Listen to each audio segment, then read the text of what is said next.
আসসালামু আলাইকুম সবাইকে। প্রগ্রেসিভ ওয়াফের আরেকটি পর্বে আপনাদের স্বাগতম জানাচ্ছি। আম, আমরা দীর্ঘদিন শো করতে পারিনি বিভিন্ন ব্যক্তিগত ব্যস্ততার কারণে এবং নানান ধরনের আম, আহ, ঘটনা দেশের মধ্যে যেগুলো ঘটতেছে, আম, এবং বিভিন্ন কারণে আমাদের শোটা কন্টিনিউ করি নাই গত কয়েক সপ্তাহ ধরে। আবার আপনাদের মাঝখানে আমরা আসতেছি বিভিন্ন ধরনের নতুন ধরনের আইডিয়া, নতুন শো নিয়ে। পরিবর্তিত পরিস্থিতিতে আমাদের যে ধরনের মানে শো এখন বাংলাদেশে দরকার সেগুলোর জন্য। তো আজকে আমাদের প্রিয় ভাই মুর্শিদ সালিন, আমাদের নিয়মিত একজন কন্ট্রিবিউটর যে প্রগ্রেসিভ ব্যাফের, আমাদের সাথে আছেন। আমরা এখন বাংলাদেশে যেই পরিস্থিতি চলতেছে, যেই আনস্টেবল অবস্থা এবং বিভিন্ন দেশি বিদেশি শক্তি যেভাবে বাংলাদেশকে আনস্টেবল করতে চাইতেছে, বাংলাদেশের বর্তমান পরিস্থিতি কি, রাজনৈতিক অবস্থা কি, এখন আমাদের কি করা উচিত, সেইগুলো নিয়ে একটু আলাপ করব। তো সালিম ভাই, ওয়েলকাম। আমরা থ্যাংক ইউ ইমতিয়াজ ভাই। হ্যাঁ, আমরা আজকে আপনার প্রথম প্রশ্ন হচ্ছে যে এখন আপনি বর্তমান পরিস্থিতি, এই যে একটা দাঙ্গা লাগানোর মতো একটা পরিস্থিতি তৈরি হলো চিটাগাংয়ের মধ্যে, তারপর একজনকে হত্যা করা হলো এবং বাংলাদেশের মানুষ অত্যন্ত সহনশীলতার পরিচয় দিল। আহ, ইন্ডিয়া মিডিয়াতে আমরা দেখতেছি একটা ফ্রেঞ্জি চলতেছে, আহ, যে মিথ্যার পাহাড় ওরা তৈরি করতেছে, সেগুলা দেখতেছি আমরা। ইভেন দেশের মধ্যে আমরা বিভিন্ন মানুষের ইন্ধন দিয়ে তারা দেশকে আনস্টেবল করতে চেতেছে, যাদের আমরা আমাদের সহযোগী ভাবতাম। এই লোকগুলার কার্যক্রম দেখতেছি। তো আপনার মানে আপনি শুরু করেন যে কি মনে করতেছেন আপনি এখনকার পরিস্থিতি নিয়ে। আচ্ছা মির্জা ভাই, প্রথমেই আমি চট্টগ্রামে শহীদ হওয়া আমার আইনজীবী ভাইটির স্মৃতির প্রতি শ্রদ্ধা নিবেদন করছি এবং এই ঘৃণ্য হত্যাকাণ্ডের তীব্র নিন্দা জানাই এবং সুষ্ঠু বিচারের দাবি জানাই। এখন দেখুন, একটা বাংলাদেশের ইতিহাসে সবচেয়ে বড় মাপের একটা অভ্যুত্থান ঘটে গেছে আমাদের মধ্যে, এবং এই ধরনের অভ্যুত্থানের পরে সাধারণত নানা ধরনের বিশৃঙ্খলা দেখা দেয়। আপনার একাত্তরের মুক্তিযুদ্ধের পরেও এমন পরিস্থিতি হয়েছিল। কিন্তু সমস্যা হয়েছে যে আমরা যে আওয়ামী ফ্যাসিবাদী শাসনটাকে বিতাড়িত করলাম, তারা পালিয়ে গিয়ে ভারতে আশ্রয় নিয়েছে এবং ভারত হচ্ছে এই ফ্যাসিবাদী সরকারটার সবচেয়ে বড় সমর্থক এবং তাদের সহযোগীরা এখনো দেশের মধ্যে সক্রিয়। এই পরিস্থিতিতে যেটা হয়েছে যে এই অভ্যুত্থানকালীন যে ঐক্যটা, জাতীয় ঐক্যটা সব দলমতের, সেই ঐক্যটা আমরা বেশি দিন ধরে রাখতে পারি নাই। এটা আমাদের একটা দুর্বলতা। অবশ্যই এটা বেশি দিন ধরে রাখার কথাও না, কারণ অভ্যুত্থানের মধ্যে বিভিন্ন শক্তি, বিভিন্ন মতাদর্শ, বিভিন্ন আহ চিন্তাধারার মানুষ ছিল। তারা এখন যার যার রাজনীতি, যার যার কর্মসূচি, যার যার এজেন্ডা নিয়ে এগিয়ে যাওয়ার চেষ্টা করছে। সামগ্রিকভাবে আমি দেশের অবস্থা যেটা দেখি, যতটুকু খারাপ আমরা আশঙ্কা করেছিলাম ততটুকু খারাপ হয় নাই, কিন্তু এর চেয়ে আর একটু ভালো হতে পারতো যদি আমরা সবাই একটু সেন্সিবল আচরণ করতাম। এখন দেখা যাচ্ছে যে সবাই যার যার রাজনীতি করছে, সবাই বলছে যে আমরা অভ্যুত্থানের স্পিরিট বাস্তবায়ন করতে চাই, কিন্তু এখন পর্যন্ত অভ্যুত্থানের স্পিরিটটা কি সেটা কোনো ওয়েল ডিফাইন্ড রূপ আমরা এখনো পাই নাই। এটা এখনো, যদি ওয়েল ডিফাইন্ড রূপ যদি আমরা না পাই, তাহলে এটা আরেকটা ওই মুক্তিযুদ্ধের চেতনার মতো বিষয় হয়ে যেতে পারে, যে যার যেমন ইচ্ছা তেমন ভাবে ব্যাখ্যা করবে, এবং আলটিমেটলি হচ্ছেও তাই। এক এক পক্ষ তাদের নিজেদের এজেন্ডাকে দাবি করছে যে এইটাই জুলাই অভ্যুত্থানের স্পিরিট, কিন্তু আসলে তো জুলাই অভ্যুত্থানের স্পিরিটটা আরো ব্যাপক।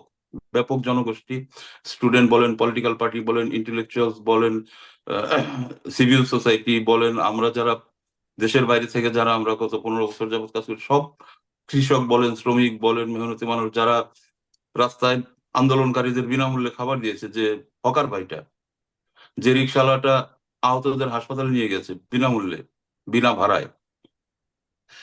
সবাই তো আলাদা আলাদা একটা চাহিদা ছিল, যে কোনো একটা কারণে, যে কোনো একটা আকাঙ্ক্ষার কারণে তো তারা জীবন দেওয়ার জন্য রাজপথে নেমে এসেছিল। তো সুতরাং একটা গোষ্ঠী যদি বলে যে এইটাই অভ্যুত্থানের স্পিরিট, সেটা ঠিক না। তো সুতরাং আমাদেরকে সামগ্রিকভাবে অভ্যুত্থানের স্পিরিট কি এই জিনিসটা আগে ঠিক করতে হবে। এই জিনিসটা যতদিন আমরা ঠিক না করতে পারবো, ততদিন আমরা আসলে এই পরস্পরকে দোষারোপ, যার যার এজেন্ডা নিয়ে ব্যস্ত থাকবো। এর সুফলটা ভোগ করবে, এই সুযোগটা নেবে পতিত ফ্যাসিবাদ। এবং সেটাই হচ্ছে, তারা বিভিন্ন কায়দায় বিভিন্ন জায়গায় অস্থিরতা সৃষ্টি করার চেষ্টা করছে তাদের দেশি বিদেশি সহযোগীদের সহযোগিতায়। কিন্তু এর মধ্যে আমরা আমাদের আসলে নিজেদের যে শুভবুদ্ধিটা, সেই শুভবুদ্ধিটা অনেকখানি হারিয়ে ফেলেছি। এই শুভবুদ্ধিটা আমাদের আসলে ফিরিয়ে আনা দরকার। সবার আগে মাথা ঠান্ডা করে চিন্তা করা দরকার যে বাংলাদেশের ভবিষ্যতের জন্য আসলে কোনটা ভালো, কোন পথে অগ্রসর হলে আমরা বাংলাদেশকে জুলাই অভ্যুত্থানের যে আকাঙ্ক্ষা, সেই আকাঙ্ক্ষার পথ ধরে একটা কাঙ্ক্ষিত গন্তব্যে নিয়ে যেতে পারবো। কিন্তু এই ঠান্ডা মাথার যে ধারাবাহিক কাজটা, যেটা রাজনৈতিক, সাংস্কৃতিক এবং বুদ্ধিভিত্তিক, এই কাজটা এখন পর্যন্ত হচ্ছে বিচ্ছিন্নভাবে বিভিন্ন জায়গায়, কিন্তু এর মধ্যে কোনো সমন্বিত পদক্ষেপ এখন পর্যন্ত আমি দেখছি না। এই জিনিসটা খুবই দরকার। জি, আম, সুন্দর বলছেন সেলিম ভাই। তো আমি যেটা দেখতে পেতেছি যে এখন বাংলাদেশের মানুষের মধ্যে, আমি যদি সাধারণ মানুষের সাথে কথা বলি, তো প্রথম কথা হলো যে দেশের মধ্যে আসলে কি হচ্ছে মানুষের।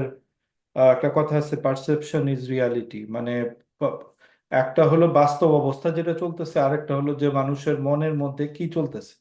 মানুষ প্রতিদিন দেখতেছে আজকে আম, আজকে এই রিক্সাওয়ালার আন্দোলন করতেছে, ওই দিন গার্মেন্টস শ্রমিক আন্দোলন করতেছে, ওই দিন এরা আন্দোলন করতেছে, ওই দিন কলেজের মধ্যে মারামারি হচ্ছে, ওই দিন ইসকন ব্যান করা হইতেছে, তারপর এই যে রিসেন্ট এই সাইফ একজন আইনজীবীকে হত্যা করা হলো।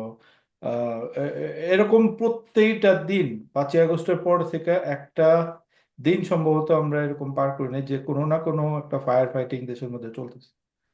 তো দেশের মানুষের মানে এখন তো মনোভাব এরকম হওয়া মানে স্বাভাবিক যে আসলে কি হইলো।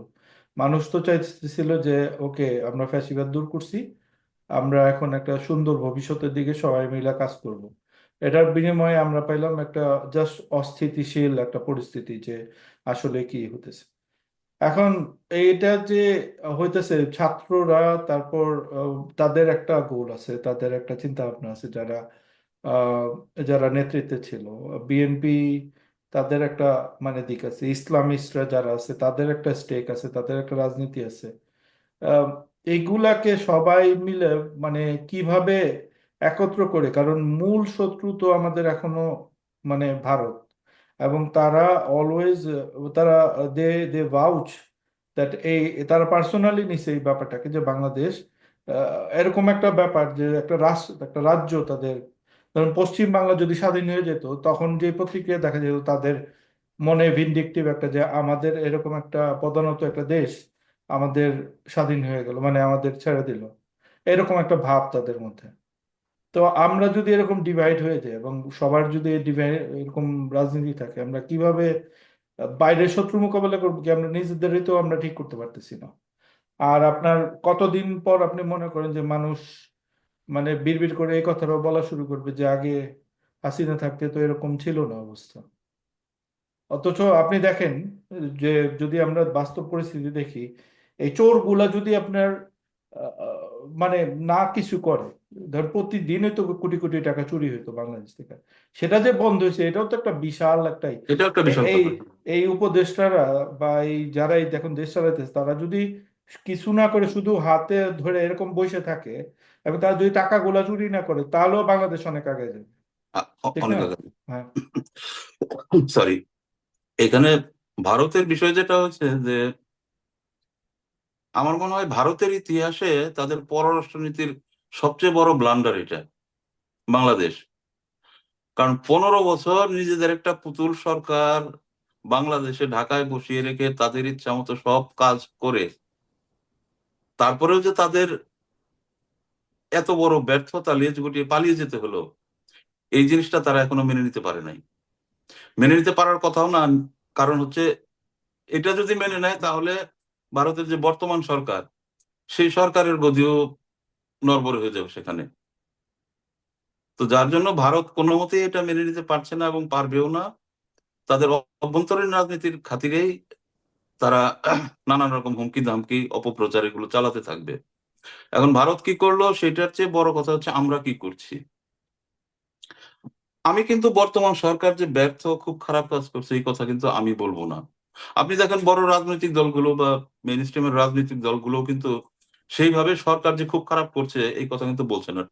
হ্যাঁ, কিছু কিছু ক্ষেত্রে সমালোচনা আছে, হয়তো কিছু কিছু ক্ষেত্রে তারা ভিন্ন মত পোষণ করছে, সেগুলো তারা জানাচ্ছে, আলোচনার মাধ্যমে মীমাংসা করছে। কিন্তু সরকার যে কিছুই করতে পারছে না একেবারে, সরকারকে আপনার কি এনজিও সরকার, এনজিও গ্রাম সরকার, লুলা সরকার, সাবানা সরকার, এই ধরনের ট্যাগ দেওয়ার যে প্রবণতা, এটা কিন্তু আপনার একটা নির্দিষ্ট কোয়ার্টার থেকে। আপনি দেখবেন যে বিএনপির মধ্যে এটা নাই, জামাত এটা বলতেছে না, বা বামপন্থী দলগুলো বলতেছে না, বা ছাত্ররা যারা বড় স্টেক হোল্ডার এই আন্দোলনে তারাও কিন্তু সেইভাবে বলছে না, তারা সমালোচনা করছে সবাই। আমাদের ফোল্ডে জিয়া হাসানি তো এগুলো বলতেছেন, এবং মানে এগুলোই, বাকিদের কথা তো আমরা কেয়ার করি না। আরিফ জাগতিক কি বলে আপনি তো কেয়ার করেন না, আপনি ল্যাব পড়েন না হয়তো, না না কিন্তু না ওর লেখা তো আর আপনি কেয়ার করেন না। কিন্তু না জিয়া না হাসান কিছু বললে আপনি কেয়ার করেন, সে তো এগুলা বলতেছে যে এই সরকার না না এখন আসলে ব্যক্তি ব্যর্থ। হিসাবে হয়তো জিয়া ভাই বলতেছে, হুম কিন্তু আমি এখানে মিন করতেছি গোষ্ঠীর কথা, হুম হুম সমন্বিত ভাবে, একটা কোরাস হিসাবে। হুম হুম কারণ একটা গোষ্ঠী আছে যারা এই সরকারকে ব্যর্থ এবং অজনপ্রিয় হিসেবে প্রতিষ্ঠিত করতে চায় জনগণের সামনে। হুম হুম হুম সেটা সেটাই তাদের রাজনৈতিক এজেন্ডা। হুম হুম হুম কারণ এই সরকার ব্যর্থ হলে তারা লাভবান হবে। এই জন্য দেখবেন বিএনপি, জামায়াত বা অন্যান্য রাজনৈতিক দল তারা সবাই বলছে যে কোনো মতেই এই সরকারকে ব্যর্থ হতে দেওয়া যাবে না। তো আপনার একটা হচ্ছে সমালোচনা বা ভুলগুলো ধরিয়ে দেওয়ার মধ্য দিয়ে একটা সরকারকে সহযোগিতা করা, আরেকটা হচ্ছে সরকারকে ব্যর্থ করার উদ্দেশ্য নিয়ে এই সরকারকে অজনপ্রিয় করার জন্য প্রচার চালানো, দুইটা কিন্তু দুই জিনিস। এই গ্রুপটা কারা? এই গ্রুপটা তো আপনি দেখছেন যে পিনাকি ভট্টাচার্য করছে, ইলিয়াস হোসেন করছে, তাদের যারা অনুসারী তারা করছে, তারা সরকারকে কি ভাষায় গালিগালাজ করছে সেটা তো আপনি দেখছেন। হুম হুম হুম এটা হুম। তো সমালোচনার ভাষা না, তাই না? আপনি একজন উপদেষ্টাকে আপনি রাস্তায় পেলে এটা করবেন ওটা করবেন, আপনি পত্রিকা অফিস জ্বালিয়ে দেবেন, ওখানে এটা করবেন এটা বন্ধ করে দেবেন, সরকার কিছু করতে অমুককে কেন উপদেষ্টা নেওয়া হলো, তাকে এখনই বের করে দিতে কিন্তু হবে। সালিন ভাই, ওদের ভাষাই তো এটা, ওরা তো বিপ্লব পরবর্তী যে হাইটা সেটা থেকে, বিপ্লবের সময় তো আপনি অনেক খাইছেন, ঠিক না? আপনি হাই হয়ে গেছেন, ওই আকাশ থেকে নাইমা আসছে তো। এগুলো না বললে তো আপনি ইউটিউবে যে আমরা যে শোটা করতেছি এটাও তো একটা ইউটিউব ভিডিও, এখানে আমি আপনাকে গালাগালি দিলাম অথবা এরকম একটা এজিটেটিং কথা বললাম যে ভাইরাল হয়ে গেল, ঠিক আছে? তো আমরা তো ভিউর জন্য এগুলা করতেই পারি, এবং ওরা তো ভিউর জন্য এগুলা করছে। তো ওগুলা না কি না শুধু আসলে ভিউর, ওদের মানে থিয়েটারিক্স, একটা কথা আছে না, থিয়েটার করা? না না এটা কি শুধু ভিউর জন্য, থিয়েটারিক্স, নাকি না আপনি শুধু আসলে মনে ভিউর করেন জন্য, যে না এদের না পিছনে শুধু কেউ ভিউর আছে? জন্য, শুধু ভিউর জন্য আহ, করতেছে এটা আমি আসলে বিশ্বাস করি না। আমি এই থিওরিটা আমি সাবস্ক্রাইব করি না। কারণ একজন পলিটিক্যালি কনসিয়াস মানুষ শুধুমাত্র ভিউর জন্য এই দেশের 18 কোটি দেশের মানুষের দেশে এক ধরনের অস্থিরতা তৈরি করার চেষ্টা করবে, এটা শুধুমাত্র ভিউর জন্য, এটা আমি আমি মনে করি না অন্ততপক্ষে। আচ্ছা। অবশ্যই কোনো না কোনো রাজনৈতিক উদ্দেশ্য আছে, হুম হুম তাই না?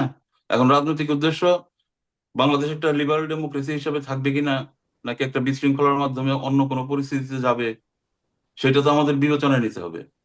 এটা আচ্ছা, তাহলে 18 কোটি। আপনি কি মনে করেন রাজনৈতিক উদ্দেশ্য যেহেতু, সেহেতু এখানে একটা প্রশ্ন করতেই হয় যে আপনার কিছু কিছু আম, সংগঠন ছিল যারা নিষিদ্ধ ছিল, এরা কি এদের পিছনে আছে কিনা আপনার কি মনে হয়? এটা তো আমি বাইরে থেকে বলতে পারবো না, এই বিষয়টা আসলে সরকারের খতিয়ে দেখা দরকার, তাই না? একে হ্যাঁ। তো আমরা সরকারের মধ্যে নয়, সব তথ্য আমাদের হাতে নাই, প্লাস আমরা থাকি দেশের বাইরে, সবকিছু দেশের বাইরে থেকে হয়তো অতটা স্পষ্ট বোঝা যায় না। কিন্তু আমি মনে করি যে সরকারকে বিষয়টা খতিয়ে দেখা দরকার। হ্যাঁ। আচ্ছা, তাহলে আপনার পার্সপেক্টিভটা মোটামুটি ডিফারেন্ট, যে সরকার মোটামুটি ভালো করতেছে, এখানে আরো ভালো করার চান্স আছে, বাট যেহেতু তাদের একটা পর্যুদস্ত অর্থনীতি মানে নিতে হয়েছে, এবং অ্যাডমিন, তাদের নানান ধরনের চ্যালেঞ্জ আছে, let's put it that way, যে তাদের হুম। বিভিন্ন ধরনের চ্যালেঞ্জ, অ্যাডমিনের ভিতরে তাদের অবশ্য তাদের সহযোগিতা করা হচ্ছে না, কেউ কেউ চাইতেছে তারা ফেল করুক, বিভিন্ন ধরনের রাজনৈতিক প্রেশার আছে, প্লাস তারা একটা নির্বাচিত সরকারও না, নির্বাচিত সরকার হলে তাদের বিভিন্ন সংগঠন থাকে যেগুলো দিয়ে তারা পাড়া মহল্লায় আপনার মানে শান্তি প্রতিষ্ঠা করতে পারে, সেটা তো তাদের এই মুহূর্তে নাই।